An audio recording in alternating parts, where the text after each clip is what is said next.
त्यांच्या कार्यक्रमाला शरद पवारांनी नाही जायला पाहिजे.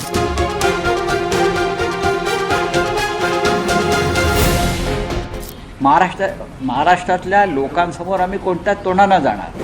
अजित पवारांनी tuमचा पक्ष फोडला, कुटुंब फोडला, याचं भान राखून आम्ही आमची पावलं टाकत असतो. आता पवार साहेब आहेत ते, त्यांच्या गुगलीविषयी अपप्रचार आहे. गेल्या काही काळामध्ये महाराष्ट्राचं राजकारण हे फार विचित्र दिशेने चाललेलं आहे. कोण कोणाला टोप्या घालते आणि कोण कोणाच्या टोप्या उडवत आहे, कोण कोणाला गुगली टाकते आणि कोण स्वतःच हिट विकेट होत आहेत, हे पुन्हा एकदा समजून घ्यावं लागेल. खरं म्हणजे ज्या एकनाथ शिंदे यांनी महाराष्ट्राचं सरकार पाडलं, बेईमानी केली, त्यांच्या कार्यक्रमाला शरद पवारांनी नाही जायला पाहिजे. ही आमची भावना आहे.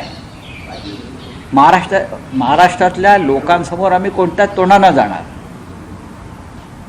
राजकारणात कोणी कोणाचा शत्रू नसतो, मित्र नसतो, ठीक आहे, पण ज्याने महाराष्ट्राची वाट लावली,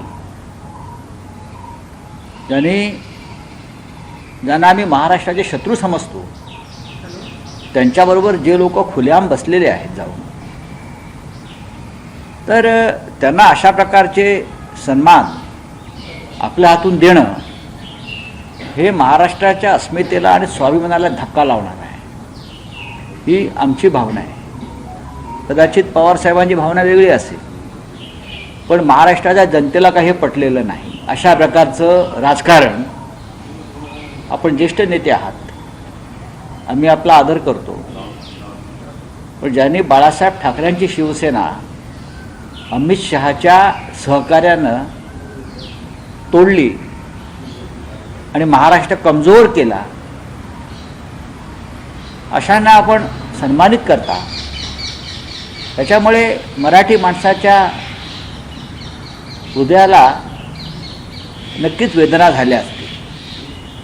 आम्हाला तुमचं दिल्लीतलं राजकारण जे काय आहे हे आम्हाला माहीत नाही, आम्हाला राजकारण कळतं माननीय पवारसाहेब, पण आम्हाला सगळ्यांना या गोष्टीच्या महाराष्ट्राला नक्कीच वेदना झालेल्या आहेत. काही गोष्टी राजकारणात टाळायच्या असतात.